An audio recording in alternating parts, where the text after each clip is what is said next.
Сейчас на обзоре ножи складные финки НКВД. В данном видео я вам детально покажу со всех ракурсов, как выглядят данные ножи, расскажу, из каких материалов они сделаны, и самое главное, я оставлю ссылку на популярный международный интернет-магазин, где вы сможете купить эти ножи по самой низкой в мире цене, с доставкой в любую страну мира.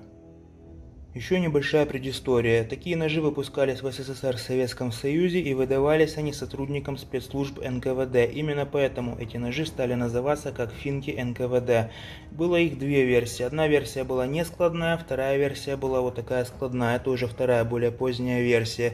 И она получила очень большую популярность из-за своей уникальности. Уникальность ножа в том, что у складного раскладного ножа есть гарда, упор, который тоже складывается.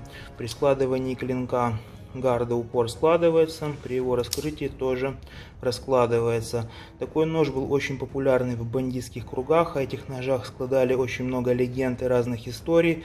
Даже как реликвия в итальянской мафии был некий подобный нож. Конструктивно он практически идентичный вот этой финке был, он даже очень похож. Я те ножи тоже скоро должен получить, и я обязательно на них сниму видеообзор. Еще что хочу сказать, значит, оригинальную такую финку найти, наверное, практически невозможно, так как их было выпущено не так много. Вот, и если даже вы найдете где-то оригинал, цена, наверное, будет зашкаливать. Там будет или 1000, может быть, даже $2000 за такую финку. Вот, поэтому их выпускают очень много разных мастерских. Они там, конечно, дешевле, чем оригинал. Ну, в принципе, все оно по сути одинаково. Там не делалась оригинальная финка с какого-то супер металла. Все оно было близко где-то к одинаковому. Просто из-за оригинальности, как бы коллекционной версии, оригинальные финки идут дороже. Вот, а новодельные они по сути ничем особо не хуже. Вот, просто то, что они новодельные. Вот, значит, вот эта версия, которую вы сейчас видите, это самая бюджетная версия финки, которую можно только купить. Я себе давно хотел купить нож, но я никак не мог купить в мастерской, заказать этот нож, потому что все-таки цены на них дороговатые, скажем так. Вот. И в приоритете у меня были, например, покупки более другие вещи. Вот. Ну, я, конечно, могу себе позволить и не одну такую финку купить, но почему-то как бы не покупал. Вот. Но когда я увидел цену на вот эти вот финки, которые вы сейчас видите перед собой, я купил себе даже несколько штук, потому что их цена настолько низкая, что это доступно абсолютно любому человеку. Вот. Такой нож не жалко взять на рыбалку, что-то поковырять, потому что если вы его испортите, вы без проблем купите себе такой же новый нож. Теперь рассмотрим еще некоторые технические моменты. Значит, финки идут в таких вот чехлах. Это у нас чехол кожаный, ну, кожа, наверное, не натуральная, но сделано все очень красиво и аккуратно. В таких вот чехлах финки стоят немного дороже. Вот в таких вот матерчатых чехлах они стоят немного дешевле. Но разница у них там в цене будет очень маленькая. Теперь, из каких материалов сделаны финки.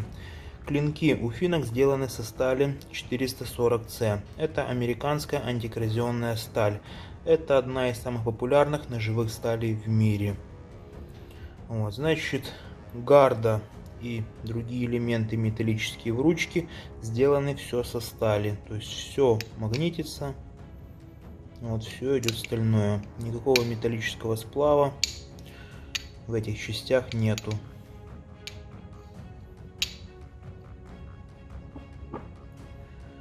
Значит, есть такой вот гайка под шестигранник. Значит, гарда у финки немного вот так вот ходит. Ну, я смотрел обзоры разных финок. Вот это вот такого типа ножей у всех так идет. То есть это все держится на вот этом вот штифте, поэтому оно как бы и ходит вот так вот.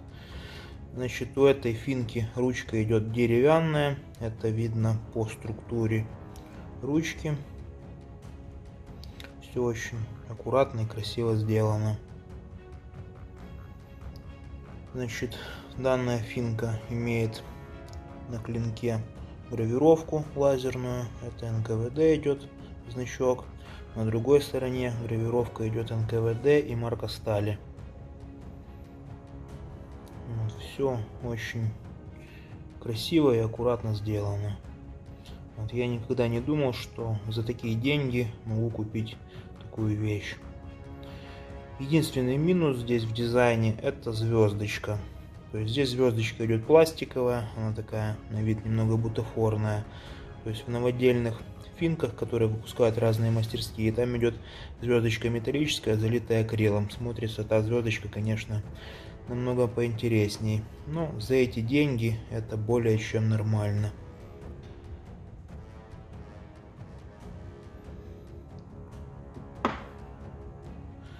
Так, финка с белой ручкой. Значит, в оригинальной финке тут кость идет, здесь идет пластик. Но этот пластик максимально приближен к кости. То есть он где-то идет такой же, как вот на бильярдных шарах пластик идет. То есть это тяжелый, плотный, такой увесистый пластик. И он еще такой немного молочный оттенок имеет. То есть он максимально похож, этот материал, на кость. Черная, я не знаю, из какого материала это сделано. Ну, все сделано очень классно. Можете просмотреть все это. Все аккуратно очень сделано, без всяких там косяков каких-то.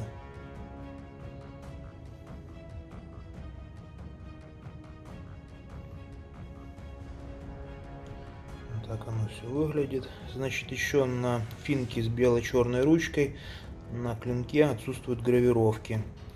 Вот. Ну, эти финки вот с белой ручкой, они были выпущены раньше, чем с черной, поэтому, наверное, гравировок нету. Возможно, в следующих версиях, которые будут выпускаться, они уже будут с гравировкой.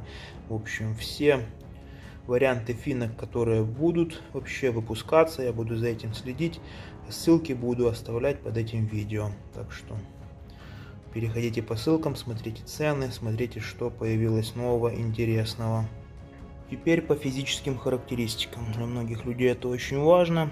Значит, длина клинка 96 мм, ширина клинка в самой толстой части 19 мм, толщина клинка 2,8 мм, твердость клинка по шкале Роквелла 58-60. Клинок не люфтит, очень жестко, устойчиво стоит. Это на всех финках так идет. То есть с качеством все нормально. Теперь мы все эти финки взвесим.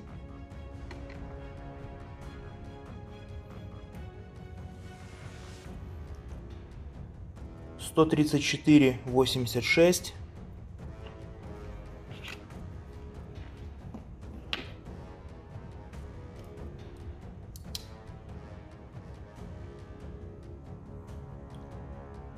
«135,22».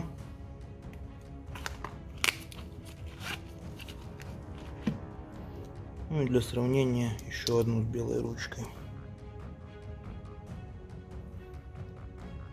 135,33.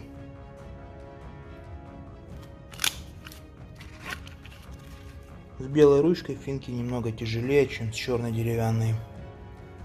И еще некоторые люди спрашивают такой вопрос: попадают ли данные ножи в категорию холодного оружия? Сразу скажу, что нет. Чтобы нож квалифицировался как холодное оружие, в нем должны быть в совокупности 4 фактора. Это наличие упора, это длина клинка свыше 9 сантиметров, это твердость клинка свыше 40 роквеллов и острота клинка. Значит, по остроте он попадает, то есть он нормально режет бумагу.